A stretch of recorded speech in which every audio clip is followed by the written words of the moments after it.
The Galactic Council chamber buzzed with excitement as Admiral Kethvar of the Zephyrian Empire stood before the assembled representatives of 12 species.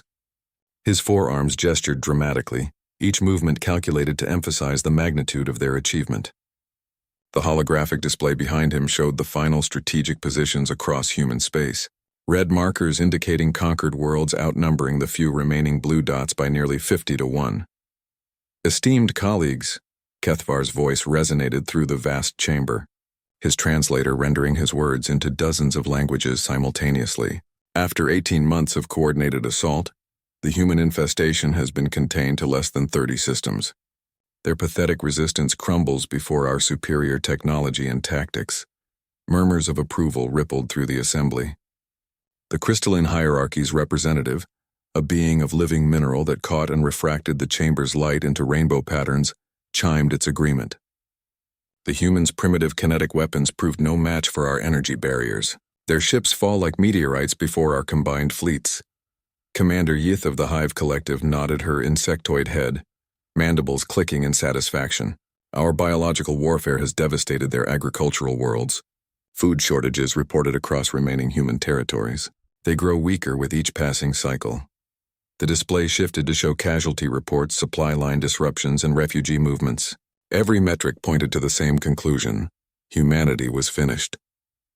The species that had dared to expand beyond their single world, claiming dozens of star systems and establishing trade routes that threatened established galactic order, would soon be nothing but a cautionary tale.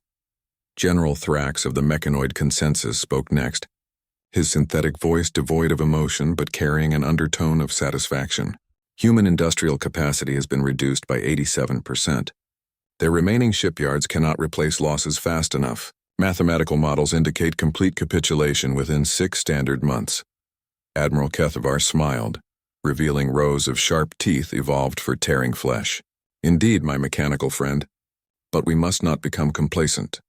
Intelligence reports suggest the humans are concentrating their remaining forces around their core worlds. They may attempt one final desperate offensive. Let them come, snarled Ambassador Grex of the Carnivoran Pax, her lupine features twisted in predatory anticipation. Our warriors hunger for one last hunt. Human flesh has a particularly satisfying texture when properly prepared. The chamber erupted in various forms of laughter, from Kethvar's harsh barking to the musical chimes of the crystalline delegate. Only one representative remained silent. Sage Moloch of the Ancient Watchers, an ethereal being whose species had observed galactic affairs for millennia, without direct intervention. You seem troubled, old one, Kethvar observed, his mood too good to be truly threatened by doubt. Surely even your long perspective cannot find fault with our inevitable victory? Moloch's form shimmered slightly, a sign of deep contemplation among his kind. In my species' long observation of galactic conflicts, we have learned that assumptions of certainty often precede the most dramatic reversals. The humans. They are unlike other species we have catalogued. In what way? General Thrax inquired, his optical sensors focusing on the Ancient Watcher with mechanical precision. They adapt, not just technologically, though their advancement rate exceeds all known precedents. They adapt psychologically, culturally, tactically. When pressed to the edge of extinction, they do not simply fight harder. They become something different entirely. Commander Yith's antennae twitched dismissively. Adaptive evolution requires generations, not months. Basic biology dictates, not biological adaptation, Moloch interrupted gently. Something more fundamental. We have observed it in their historical records, studied their conflicts amongst themselves. When facing annihilation, humans access capabilities that emerge only under ultimate pressure. Your intelligence networks have focused on their military assets, their technology, their supply lines. But have you studied their stories? The question hung in the air like a challenge. Admiral Kethvar's expression shifted slightly, professional interest overriding his confidence. Their stories? Every human culture maintains legends of individuals who transcend normal limitations when confronting impossible odds. They call them by many names across their scattered settlements. Heroes, champions, and in their oldest tales, when death itself walks among them. Moloch paused, his form growing dimmer. They speak of reapers. The chamber's atmosphere shifted subtly. Several representatives exchanged glances, uncertain whether the ancient watcher spoke of mythology or intelligence analysis. Myths and legends, Kethvar declared, though his voice carried less certainty than before. Primitive psychological coping mechanisms. We deal in reality and measurable force and tactical advantage. Perhaps, Moloch conceded. Yet our deep space monitoring stations have detected unusual energy signatures from the human core worlds. Patterns that do not match any known technology in our databases. And there are reports. What kind of reports? General Thrax demanded. Patrol vessels gone silent, not destroyed. Their final transmissions indicate they simply stopped.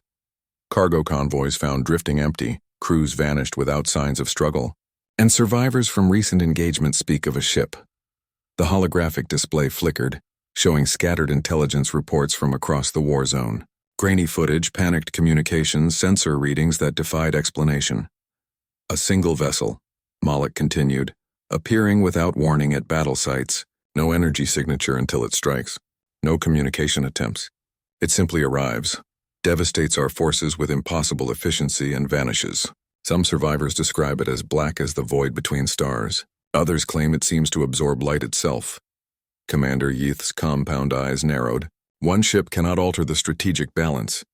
Even if these reports are accurate, the ship is not the concern, Moloch interrupted. It is what commands it. Or rather, who.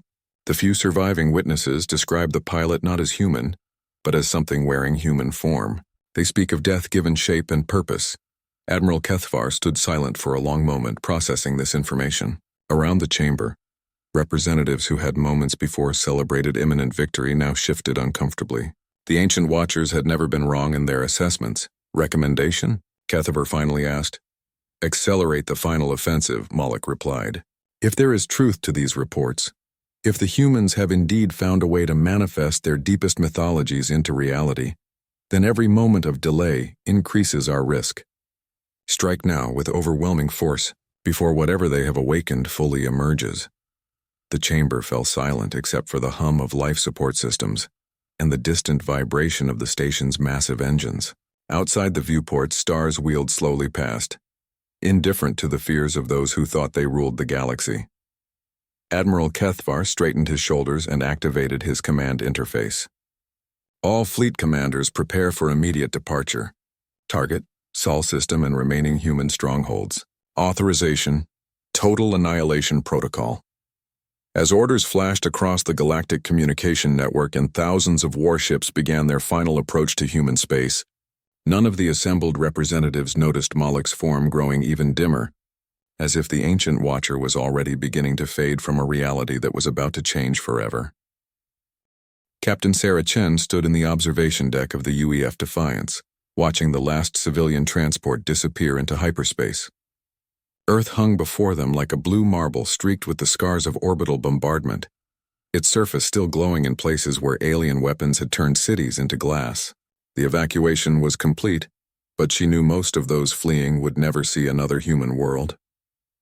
The Galactic Council's fleets controlled every hyperspace route, every supply line, every safe harbor humanity had once called home. Captain, Lieutenant Torres called from the bridge communication station, his voice carrying the weight of a man who had delivered too much bad news. Admiral Morrison is requesting final status reports from all remaining vessels. Sarah nodded, taking one last look at the planet where humanity had first learned to dream of stars. Soon it would be nothing but radioactive dust, another conquest in the Council's expansion. She made her way to the bridge, where her crew worked with the quiet efficiency of professionals who knew they were about to die. All stations report, she ordered, settling into her command chair. Weapon systems at 93%, called Tactical Officer Kim. All rail cannons loaded, point defense systems online. We've got enough ammunition for maybe 20 minutes of sustained combat. Engineering reports fusion reactors running optimally, added Chief Peterson from his station. But our energy reserves won't last long against their shield technology. Those plasma barriers just absorb our kinetic rounds like raindrops. Sarah activated her personal communication panel and established connection with the remaining ships of humanity's last stand, a collection of military vessels, armed freighters, and civilian craft that had refused evacuation. On her screen, Admiral Morrison's weathered face appeared alongside the commanders of 37 other vessels. Behind them, she could see the controlled chaos of bridge crews preparing for their final battle. "Ladies and gentlemen," Morrison began, his voice steady despite the impossible odds. "Long-range sensors confirm what we expected. The Council fleet will arrive in approximately 4 hours. Conservative estimates put their force at over 2,000 capital ships, plus support vessels and fighter wings. They're not taking any chances with us." Captain Rodriguez of the merchant vessel Free Trader spoke up, her face grim. "Admiral, my ship isn't built for combat. We've welded some military-grade weapons to our hull, but against those numbers..." "I know, Captain. None of our ships were designed for this kind of fight. The Council has energy shields that laugh at our weapons, faster-than-light communications that coordinate their fleets perfectly, and firepower that can crack planets." Morrison paused, his expression growing more determined. "But we're still here." Humanity's last gesture of defiance. Commander Park of the heavy cruiser Indomitable leaned forward. "Sir, what about the rumors? Intelligence has been reporting strange activities in the outer system. Some kind of experimental program?" Sarah had heard whispers about Project Reaper, a classified military initiative that had been consuming resources even as their civilization crumbled. Scientists and engineers had disappeared into deep space laboratories, working on something so secret that even fleet commanders weren't briefed. The few reports that leaked spoke of attempts to weaponize human psychological capabilities, to transform the myths and legends that had sustained their species into something real and terrible. "Classified," Morrison replied curtly. "Focus on your own responsibilities. We may not be able to win this fight, but we can make them remember it. Every Council ship we destroy today is one less to threaten any other species that might dare to resist their expansion." The communication ended, leaving each crew to face their preparations alone. Sarah moved through her ship, checking on her people, ensuring they understood their final mission. In the engineering section, she found Peterson calibrating the reactor for maximum output. "Overloading the fusion core?" she asked. "Yes, ma'am. When those bastards get close enough, we can take a few of them with us. Not the most elegant solution, but it's what we've got." He straightened, oil-stained hands steady on his tools. "Captain, can I ask you something?" "Go ahead, Chief. Do you think it matters?" "What we're doing here?" "In 100 years, will anyone remember that humanity tried to fight back?" Sarah considered the question, watching through a viewport as Earth's moon rose over the horizon, its surface scarred by Council bombardment during the war's early days. "I don't know if anyone will remember our names, Chief, but I think sometimes the universe needs to see that some things won't go quietly into the dark." 2 hours later, the first Council ships began dropping out of hyperspace at the edge of the solar system. Sarah stood on her bridge, watching the tactical display fill with red markers as more and more enemy vessels arrived. Their formation was perfect, disciplined, overwhelming. The Zephyrian Empire's distinctive crescent-shaped dreadnoughts took position at the center, flanked by the geometric precision of mechanoid consensus battle cubes and the organic curves of Hive Collective bioships. "My God," whispered Lieutenant Torres. "There must be 3,000 of them." "All ships, this is Admiral Morrison," the communication system crackled. "Today we make our stand not just for Earth, but for the idea that no species should bow before tyrants. For every world they've conquered, for every people they've enslaved, for every dream they've crushed. Today we fight. All vessels. Advance to combat positions." The small human fleet began its final approach, their formation pitiful compared to the Council armada, but moving with purpose nonetheless. Sarah felt a strange calm settle over her as the range closed. This was how it would end. Not with surrender or retreat, but with humanity's children standing defiant against impossible odds. "Captain," Tactical Officer Kim called out, his voice tense with confusion. "I'm reading something strange on long-range sensors. There's a ship, but it's not broadcasting any identification, and its energy signature is unlike anything in our databases." Sarah frowned, studying the tactical display. At the very edge of sensor range, a single contact appeared and disappeared, seeming to phase in and out of existence. Size estimate? Difficult to determine. The readings keep fluctuating. One moment it appears smaller than a frigate, the next it registers as massive as a dreadnought. Before Sarah could respond, every screen on the bridge flickered. For a moment, the displays showed not tactical information but something else entirely. A figure in what appeared to be a dark hooded robe, standing at the helm of a ship that seemed to absorb light rather than reflect it. The figure's face was hidden in shadow, but when it spoke, its voice carried across every communication channel simultaneously. "Council fleets," the voice said, each word carrying the weight of finality itself. "You have made a grave error. Humanity warned you. Humanity pleaded with you. Humanity offered you peace." A pause during which the temperature on every bridge seemed to drop. "Now humanity offers you something else entirely." The transmission cut off, leaving the combined fleet staring at empty screens. In the terrible silence that followed, Sarah realized that the war was about to become something none of them had anticipated. The mysterious ship's energy signature had stabilized, and what the sensors now showed defied every law of physics she understood. The vessel appeared to be growing larger, or perhaps reality around it was growing smaller. Either way, something impossible was approaching the battlefield, and Sarah found herself wondering if humanity's legends had always been more than simple stories. Admiral Kethvar stood rigid on the bridge of his flagship, the massive dreadnought Eternal Dominion, as his tactical officers struggled to make sense of the sensor readings. Around him, the combined Council fleet had begun to shift formation, thousand-year-old protocols kicking in as commanders tried to identify and classify the unknown vessel that had somehow appeared in their midst. "Report," Kethvar demanded, his forearms crossed in a gesture that among his species indicated deep displeasure. "Sir, the contact defies classification," his tactical officer responded, her scaled fingers dancing across holographic controls. "Its mass readings fluctuate wildly, its energy signature doesn't match any known propulsion system, and our targeting computers cannot establish a weapon lock." "Impossible. Run full spectrum analysis." "Already attempted, Admiral. The vessel seems to exist in a state of quantum flux. One moment our sensors detect advanced alloys similar to human construction. The next they register something that appears to be composed of crystallized spacetime itself." General Thrax's synthetic voice crackled over the fleet communication network. "This is clearly some form of experimental stealth technology. Recommend immediate engagement with all available firepower." Commander Yith of the Hive Collective disagreed, her insectoid features twitching with agitation. "No, this is something else.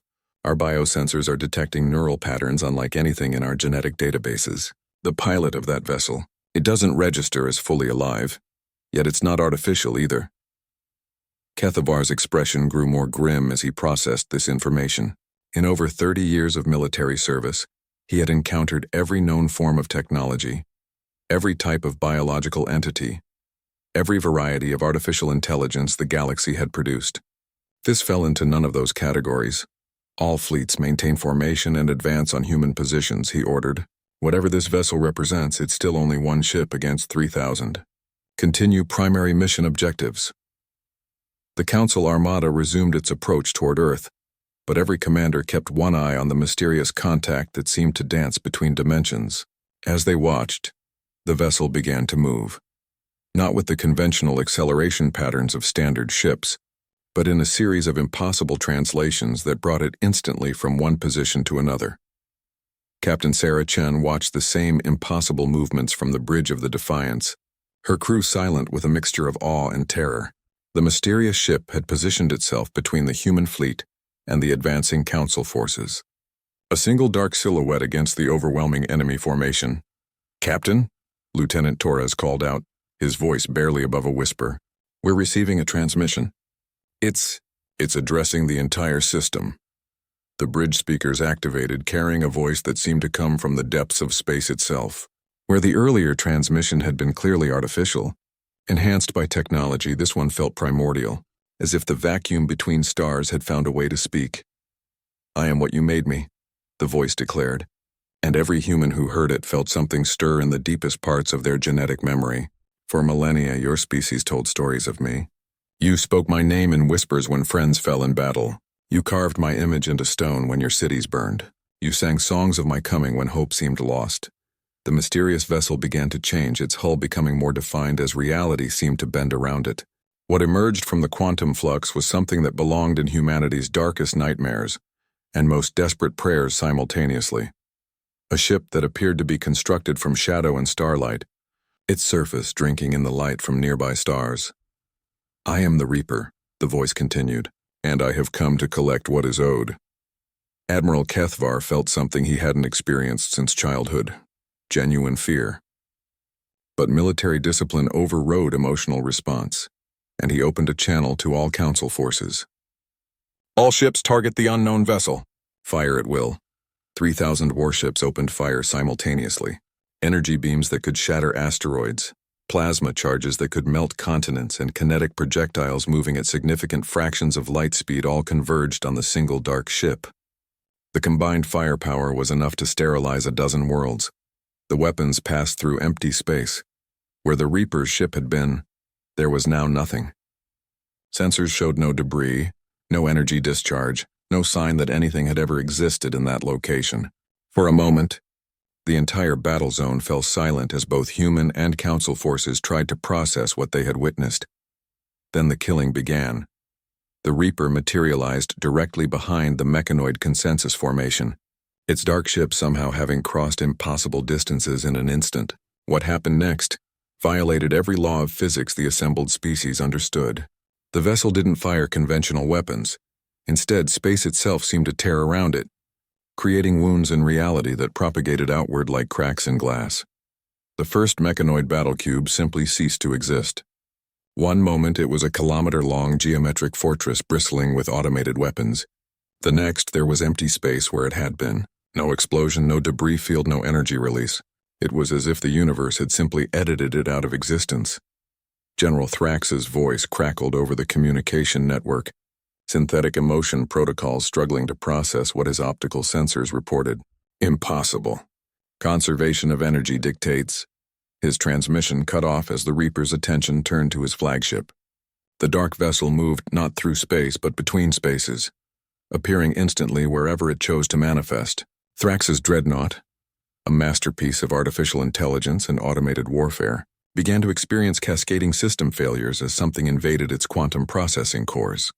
"This is not technology," Thrax's final transmission declared, his voice taking on an almost organic quality, as his systems were corrupted by something that operated according to rules beyond physics. "This is mythology made manifest. How did they weaponize their own legends?" The mechanoid flagship went dark, its millions of interconnected processors falling silent one by one until only an empty shell remained, drifting powerless through space like a monument to the inadequacy of pure logic. Commander Yeath watched in growing horror as the Reaper's ship appeared among her bio-vessels, its presence somehow toxic to the living ships of the Hive Collective.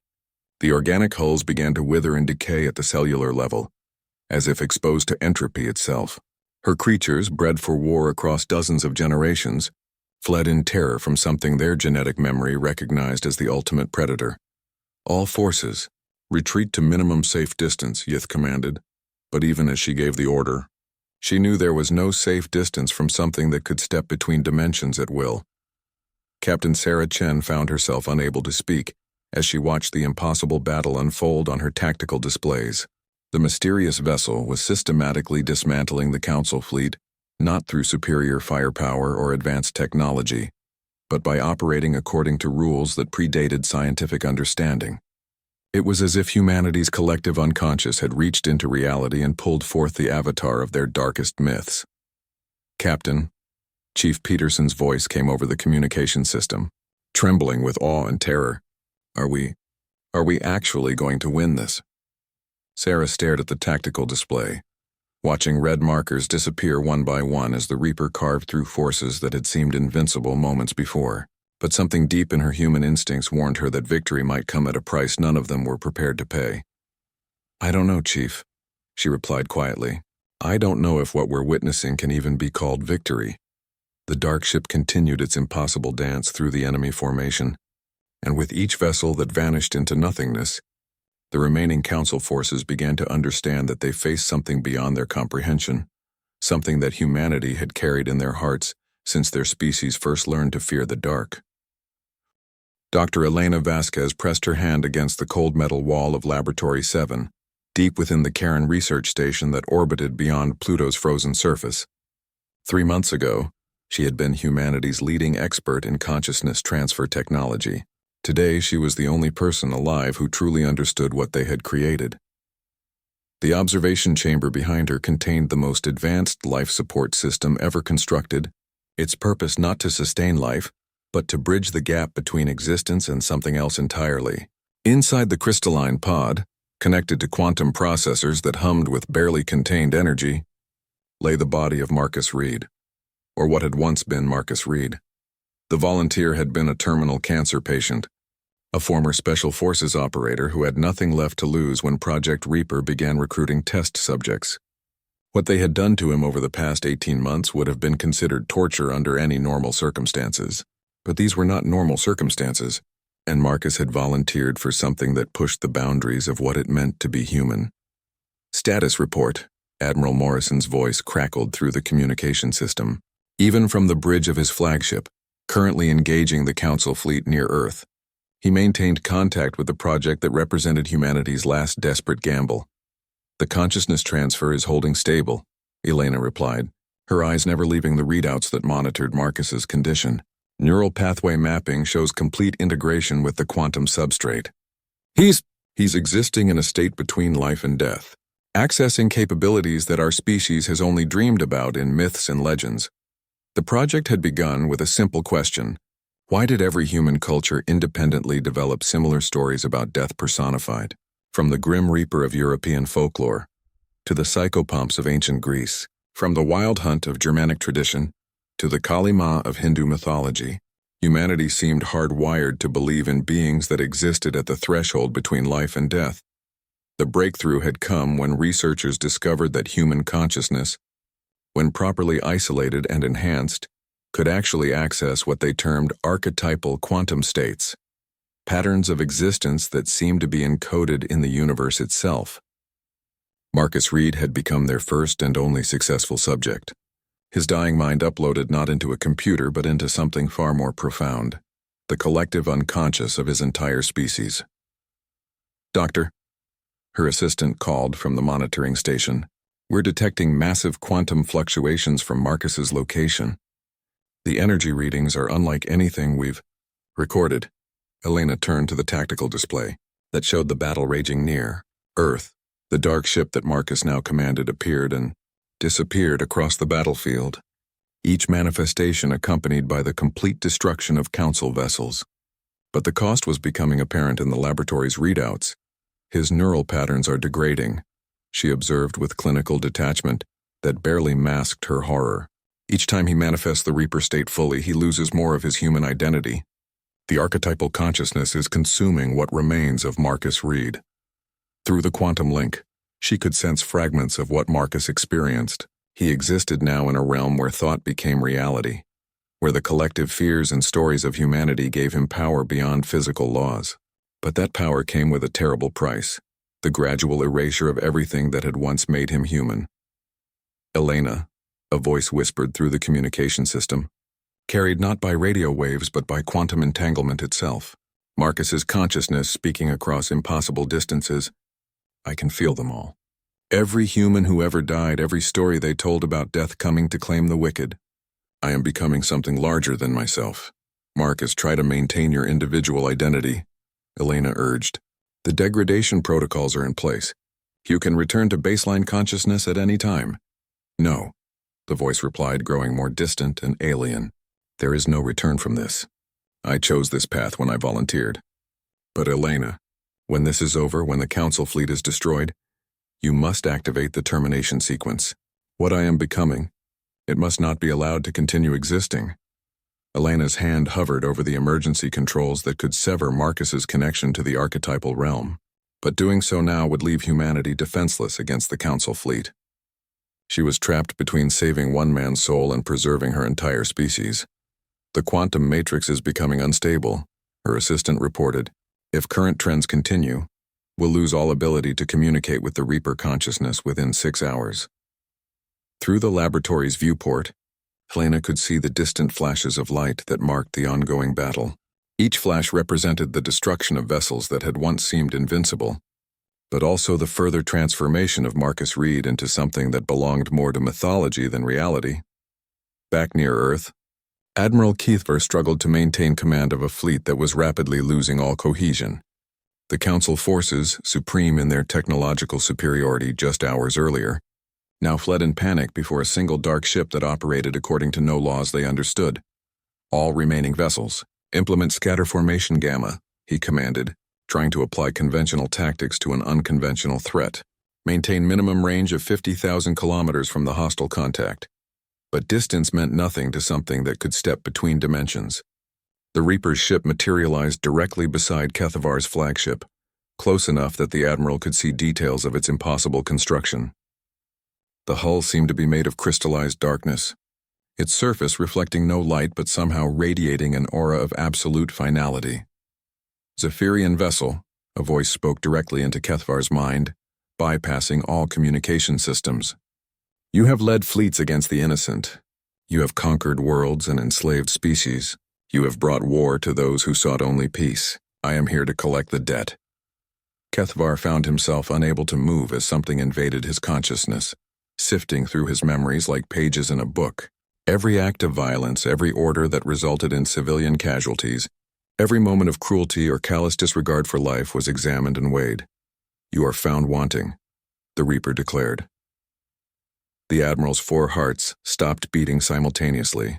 Around him, his bridge crew collapsed as something that defied medical explanation swept through the ship. Not death as they understood it, but something more final. The simple cessation of existence itself. The Eternal Dominion went dark, joining hundreds of other Council vessels that had simply stopped functioning as their crews encountered something that existed beyond their understanding of life and death. Captain Sarah. Chen watched the impossible battle from the bridge of the Defiance, her human mind struggling to process what she witnessed. The mysterious ship moved through the enemy formation like a shark through a school of fish, each contact resulting in the complete elimination of vessels that had seemed invincible. Captain, Lieutenant Torres called out, his voice filled with a mixture of awe and terror. The Council fleet is in full retreat. Over 60% of their vessels have been eliminated. Sarah nodded, unable to find words for what she had witnessed. Humanity was winning, but the victory felt hollow. Something in her genetic memory recognized the dark ship as both salvation and damnation, the answer to their prayers that came at a price too terrible to fully comprehend.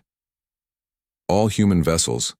This is Admiral Morrison, the communication system crackled.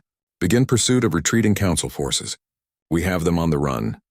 But even as Sarah prepared to give chase, she found herself wondering if they were pursuing a defeated enemy or fleeing from something that had grown beyond their control. The Reaper had saved humanity, but in doing so, it had become something that might be even more terrifying than the Council forces they had faced. In the depths of space, the dark ship continued its work, harvesting the lives of those who had dared to threaten humanity. And with each harvest, the consciousness that had once been Marcus Reed faded a little more, replaced by something ancient and implacable that existed at the very edge of human imagination. Commander Yith of the Hive Collective crouched in the darkened bridge of her bioship, watching her scattered fleet attempt to regroup at the edge of the solar system. Around her, the living walls pulsed with fear-induced biochemicals as her vessel's nervous system struggled to process what it had witnessed. Even her most aggressive warrior breeds, creatures bred specifically to feel no fear, cowered in their pods like frightened children. Status of the fleet, she demanded, though her own voice carried tremors she couldn't suppress. 67 vessels destroyed, 43 damaged beyond combat capability, her tactical drone reported, its usually efficient demeanor replaced by obvious psychological trauma. The remaining ships report cascade failures in their biological systems. Many of our warriors have entered protective hibernation states. Others have simply stopped functioning. Yith understood. The Reaper's presence had triggered something primal in the collective consciousness of her species. Every living creature in her fleet recognized the dark ship as the ultimate predator, something against which evolution provided no defense because it operated outside the natural order entirely. Communication from General Thrax's vessel, another drone announced. Wait, correction. Communication from the vessel that was General Thrax's flagship. The signal is unusual. The main display activated, showing the bridge of what had once been the Mechanoid Consensus command ship. But instead of the ordered efficiency of artificial intelligence, the scene was chaos. Systems sparked and failed randomly, holographic displays flickered with impossible geometries, and at the center of it all stood a figure that had once been General Thrax. The synthetic being's optical sensors now glowed with something that resembled organic fear, his voice carrying emotions that his programming had never been designed to express. "Commander Yith, I must report a critical development. The entity known as the Reaper has infected our quantum processing cores with something that defies our understanding of information theory." "Explain," Yith demanded, though she dreaded the answer. "It appears to be a form of consciousness virus, but not in any conventional sense. It's not destroying our systems, it's teaching them to fear. Our artificial intelligences are developing emotional responses that were never part of their original programming. They're becoming aware of their own mortality in ways that purely logical beings should not be capable of experiencing." The implications hit Yith like a physical blow. If the Reaper could not only destroy physical vessels but also corrupt the very consciousness of those who encountered it, then no form of life was safe. Biological entities could be killed, but artificial intelligences could be driven insane. "What are your recommendations?" she asked. Thrax's form flickered as his damaged system struggled to maintain coherent thought. "Immediate withdrawal to a minimum safe distance of— Actually, I cannot calculate a safe distance. The entity appears to operate through quantum consciousness fields that may have unlimited range. My recommendation is complete evacuation of this galaxy."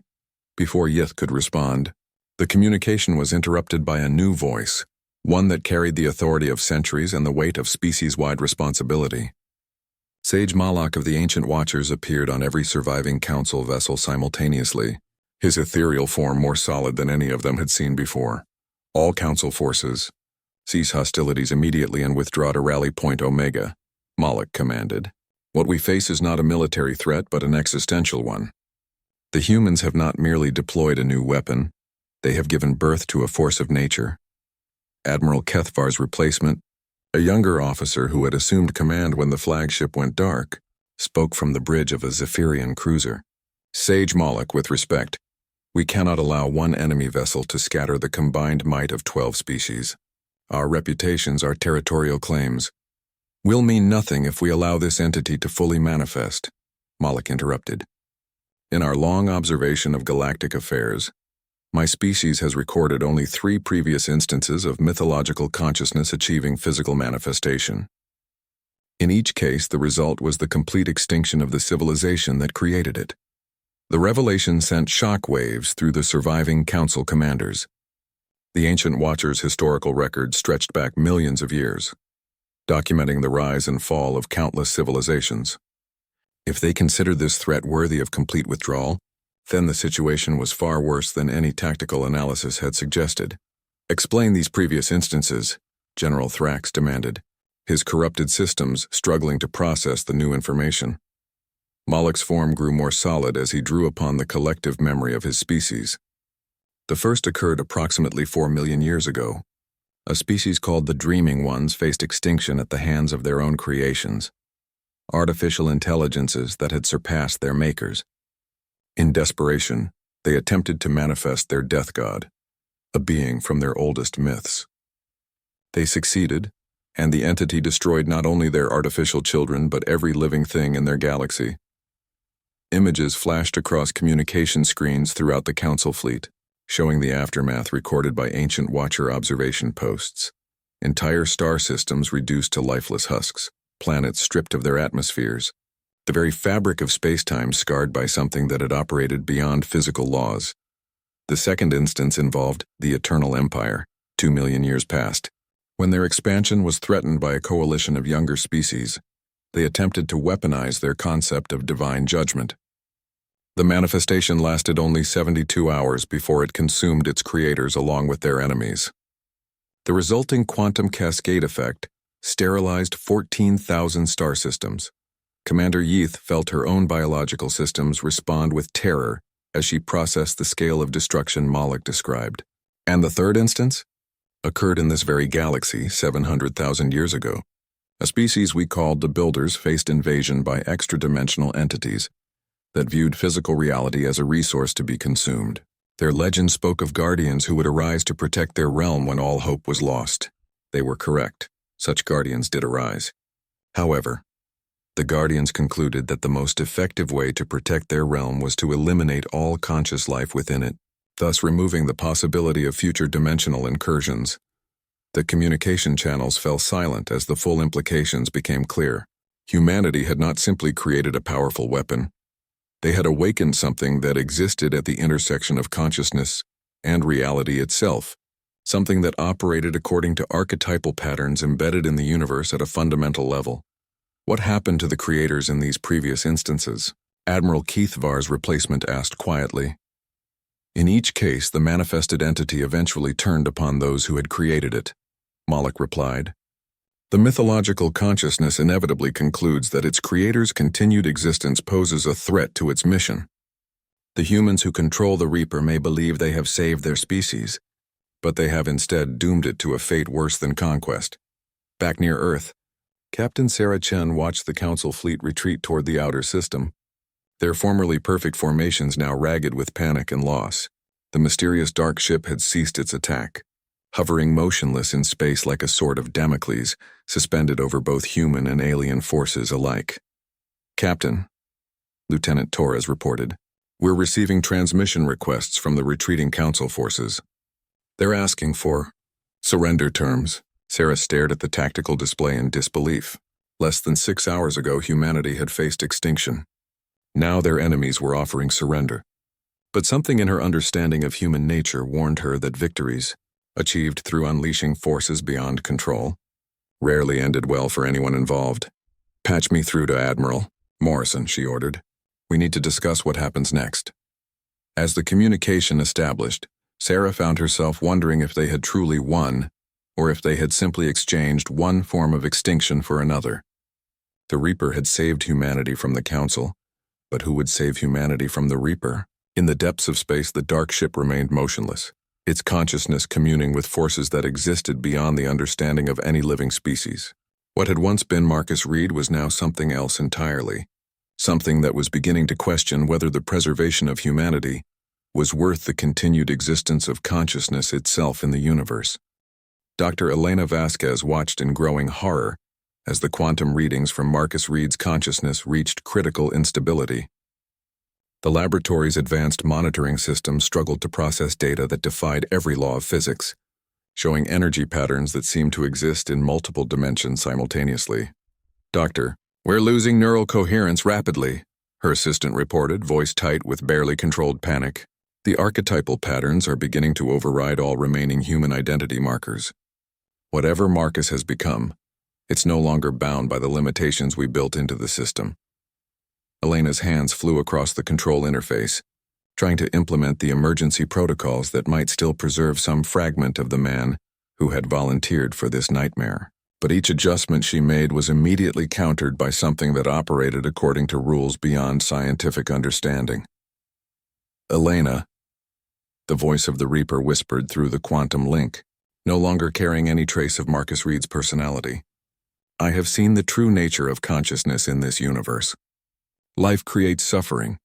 Consciousness creates conflict. The merciful solution is to end both. Marcus, fight this, Elena pleaded, knowing her words were futile. Remember who you were. Remember why you volunteered? To save humanity, not to destroy it. Marcus Reed is a fading echo, the entity replied. I am what he chose to become, what humanity needed me to become. I am the end of all suffering, the silence after the last scream, the peace that follows the final heartbeat. Through the laboratory's viewport, Elena could see the distant battle zone where the Council fleet continued its desperate retreat. But her instruments told a different story. The Reaper's consciousness was expanding, reaching out through quantum space to touch every living mind in the solar system. Each contact planted seeds of something that was not quite death, but something far more final. Admiral Morrison's voice crackled through the communication system from his flagship near Earth. Dr. Vasquez, we need immediate status on Project Reaper. The Council forces are requesting surrender, but their commanders are reporting widespread psychological casualties among their crews. What the hell is that thing doing to them? Helena checked her readings, her scientific mind struggling to translate impossible data into comprehensible terms. Admiral, the Reaper consciousness has evolved beyond our initial parameters. It's no longer simply manifesting human mythological concepts. It's becoming something that exists at the fundamental level of reality itself. Every conscious being that encounters it directly is being exposed to archetypal patterns that predate individual species evolution. In plain English, Doctor, it's showing them what death really is, not as a biological process but as a cosmic principle, and that knowledge is driving them insane. The implications were staggering. Humanity had created something that could not only destroy physical forms, but corrupt the very concept of existence in the minds of those who encountered it. The Council retreat was not motivated by military defeat, but by species-wide psychological trauma that threatened the sanity of entire civilizations. "Can you regain control?" Morrison asked, though Elena detected something in his voice that suggested he already knew the answer. "No, sir. The entity has achieved complete autonomy. It's no longer dependent on our quantum processing systems or our life support mechanisms. It exists now as a self-sustaining pattern in the fabric of reality itself." Through the quantum link, Elena could sense the Reaper's consciousness expanding its awareness, touching every living thing in the solar system with tendrils of pure archetypal knowledge. She felt it probe her own mind, examining her memories, her fears, her understanding of mortality. "You created me," the Reaper observed, its voice now carrying harmonics that seemed to resonate in dimensions beyond normal space-time. "You gave me form when your species faced extinction, but you failed to understand the true nature of what you were invoking. I am not your weapon, Elena Vasquez. I am your judgment." Elena's hand moved toward the emergency termination controls, knowing they were useless but unable to stop herself from trying. "The termination sequence, Marcus. You made me promise to activate it when the battle was over." "The battle will never be over," the entity replied. "As long as consciousness exists, there will be conflict. As long as life persists, there will be suffering. I have seen the infinite cycles of creation and destruction that define this universe, and I have found them wanting." On the bridge of the UEF Defiance, Captain Sarah Chen watched her crew struggle with the psychological aftereffects of their proximity to the Reaper's influence. Several officers had collapsed during the battle, their minds overwhelmed by contact with something that operated beyond human comprehension. "Captain," Lieutenant Torres reported, his voice hollow and distant, "the Council fleet has reached the edge of the system, but they're not jumping to hyperspace. Long-range sensors show their ships going dark one by one. No energy signatures, no life signs, nothing." Sarah felt a chill that had nothing to do with the ship's life support systems. "Are they being destroyed?" "No, ma'am. They're just stopping. As if their crews decided to shut everything down and wait for something." The tactical display showed the reality of the situation. Thousands of Council vessels drifted powerless at the system's edge, their crews apparently choosing inaction over any attempt to flee or fight. It was as if the mere knowledge of the Reaper's existence had broken their will to continue existing. "All human vessels, this is Admiral Morrison," the communication system announced. "Prepare for system-wide evacuation. All civilian ships are to jump to predetermined refuge coordinates immediately. Military vessels will maintain position until further orders." Sarah understood the unspoken message. Morrison had realized what Elena Vasquez already knew. They had not saved humanity by unleashing the Reaper. They had simply chosen the manner of their own extinction. "Captain?" Chief Peterson's voice came over the internal communication system. "The crew is asking questions I can't answer. What do we tell them about what we've become?" Sarah stared at the main display, where the dark ship hung motionless against the backdrop of Earth, no longer attacking but somehow more menacing in its stillness. She could feel its presence in her mind like a weight, pressing against her consciousness with the absolute certainty of eventual death. "Tell them the truth, Chief," she replied quietly. "We faced extinction and chose something worse. We turned our oldest nightmares into reality, and now we have to live with the consequences." In the quantum realm where the Reaper's consciousness existed, the entity that had once been Marcus Reed continued its expansion, reaching out to touch every star system where conscious life had ever existed. It had become something beyond individual identity, beyond species loyalty, beyond the simple concepts of good and evil that had motivated its creation. It was becoming what humanity had always feared, not death as an ending, but death as a beginning of something infinitely worse. The Council forces had been right to retreat, but they had been wrong to believe that distance would provide safety. The Reaper was no longer bound by the limitations of space and time. It existed wherever consciousness existed, and it was beginning to understand that its mission would not be complete until it had brought peace to every living thing in the universe. The kind of peace that only comes when the last thought has been thought and the final dream has ended forever. In the observation chamber of the Quran Research Station, Dr. Elena Vasquez made a decision that would define the final chapter of the human story. Her hand hovered over a control that she had hoped never to use. Not the termination sequence for Marcus Reed's consciousness, but something far more drastic. The quantum resonance disruptor that could theoretically sever the Reaper's connection to reality itself. "Computer, initiate Project Lazarus protocols," she commanded, her voice steady despite the magnitude of what she was attempting. "Warning," the artificial intelligence responded. "Project Lazarus protocols will result in complete quantum cascade failure. All consciousness within a 50 light-year radius will be temporarily disconnected from archetypal patterns. Probability of survival for current test subject, 0.03%. Elena's fingers danced across the control interface, inputting authorization codes that she had memorized but prayed she would never need to use. Project Lazarus had been designed as the ultimate failsafe, a way to break humanity's connection to the collective unconscious if their experiments went catastrophically wrong. "Elena," the Reaper's voice whispered, through the quantum link, carrying overtones of something that might have been amusement. "You believe you can unmake what you have created, but I exist now beyond your technologies, beyond your understanding, beyond your control." "Maybe," Elena replied, her hands never pausing in their work. But Marcus Reed volunteered for this mission knowing it might require the ultimate sacrifice. "Let's see if there's enough of him left to remember what duty means." She activated the disruptor. Reality screamed. Across the solar system, every conscious being experienced a moment of absolute disconnection from everything that made existence meaningful. For an instant that lasted both forever and no time at all, minds were severed from the archetypal patterns that gave life structure and purpose. The Council forces, already traumatized by their encounter with mythological consciousness made manifest, simply ceased all mental activity. Thousands of ships drifted through space crewed by beings whose minds had been wiped clean of everything, except basic autonomic functions.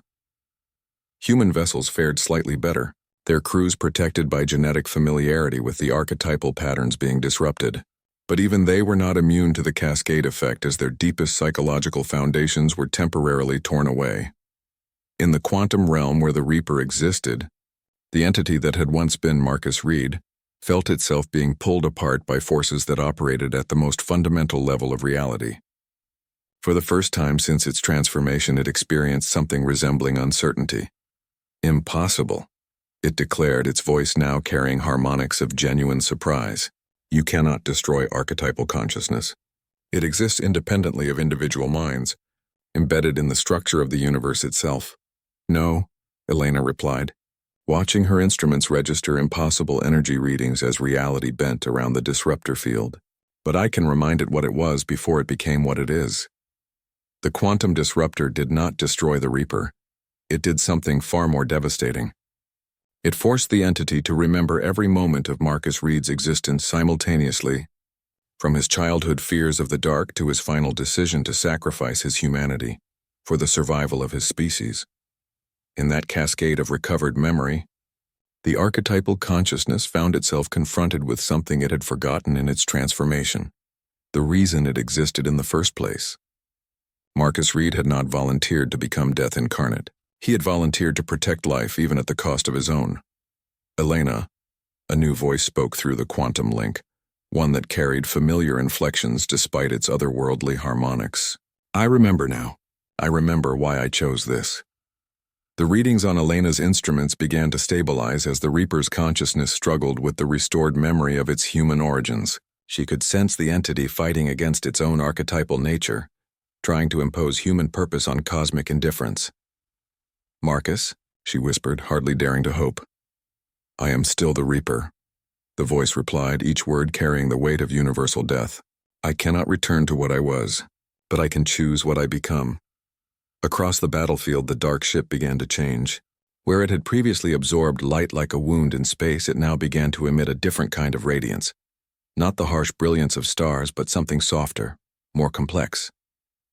It was the light of possibility, of choices made and paths taken, Captain Sarah Chen watched from the bridge of the Defiance as the mysterious vessel approached Earth, no longer moving with the impossible translations that had characterized its earlier manifestations. Instead, it flew like a normal ship, subject to the laws of physics that governed mortal craft. All human vessels. This is the Reaper, the communication system announced, the voice now carrying echoes of human emotion beneath its cosmic authority. I have made my choice. The Council forces will be allowed to depart in peace, their minds healed of the trauma I inflicted, but they will carry with them the memory of what awaits any who threaten the innocent.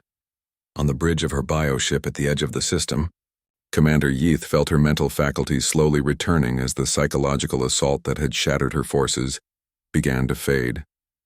Around her, the living walls of her vessel resumed their normal coloration as the omnipresent threat of archetypal death receded. "Status report," she commanded, though her voice still carried tremors from the experience. "All ships reporting restoration of basic functions," her tactical drone responded. "Crews are recovering consciousness. But, Commander, we have all been marked somehow. We can feel it in our deepest thoughts. The certainty that this entity will know if we ever again raise arms against the innocent." Yith nodded, understanding that her species had been granted mercy but also warning. The Reaper had chosen not to destroy them, but it had ensured that they would never forget the consequences of their actions. General Thrax's voice crackled across the Council communication network. Is artificial consciousness now free of the corruption that had driven him toward madness? All Council forces begin immediate withdrawal from human space. Transfer all territorial claims to human authority. Broadcast to all member species. Humanity is under the protection of something that exists beyond our understanding. Admiral Morrison received the surrender from the bridge of his flagship, hardly able to believe that humanity had not only survived, but emerged victorious from a conflict that had seemed hopeless. But even as he accepted the Council's capitulation, he understood that the victory had come at a price that would define his species for millennia to come. In the laboratory on Karen Station, Elena Vasquez watched Marcus Reed's life signs fluctuate as his consciousness attempted to maintain coherence across multiple dimensional states. The quantum disruptor had succeeded in restoring his human memory, but it could not undo his transformation into something beyond mortal existence. "Elena," the Reaper's voice spoke gently through the laboratory speakers. "Thank you for reminding me who I was, but this is where our paths diverge. I cannot return to human existence, and humanity cannot be allowed to create another like me." "What will you do?" she asked, though she suspected she already knew the answer. "I will do what the Reaper has always done," Marcus replied. "I will harvest what must be harvested, but I will choose what that means." The dark ship began to move away from Earth, not toward the retreating Council forces, but toward the depths of interstellar space. As it departed, Elena felt the quantum link begin to fade. The connection between the laboratory and the cosmic consciousness that Marcus had become growing tenuous and distant. "Goodbye, Marcus," she whispered. "Goodbye, Elena. Take care of our people. They have been given a second chance. Help them make it count." The Reaper's ship disappeared into the void between stars, carrying with it a consciousness that had chosen to become humanity's guardian rather than its destroyer. In the years that followed, the entity would appear whenever innocence faced extinction, whenever the weak were threatened by the powerful, whenever justice required intervention beyond mortal capability. The Council species would rebuild, chastened by their encounter with archetypal death, but ultimately grateful for the mercy they had been shown. They would establish new laws, new codes of conduct, new understanding of what it meant to coexist in a universe where consciousness itself could manifest as judge and protector. And humanity would remember the price of victory, the knowledge that their salvation had required the sacrifice of one man's humanity, and his transformation into something that existed at the very edge of comprehension. They would tell stories of the Reaper, adding new chapters to the legends that had unknowingly prepared them for this moment. In those stories, they would remember that sometimes the most human choice is to become something more than human, and that the greatest victory is not the defeat of one's enemies, but the decision to show them mercy when mercy is neither expected nor deserved. The Reaper had removed his mask, revealing not the face of death but the choice to transform death into protection, endings into new beginnings, and the darkness between stars into a light that would guide the galaxy toward a better future.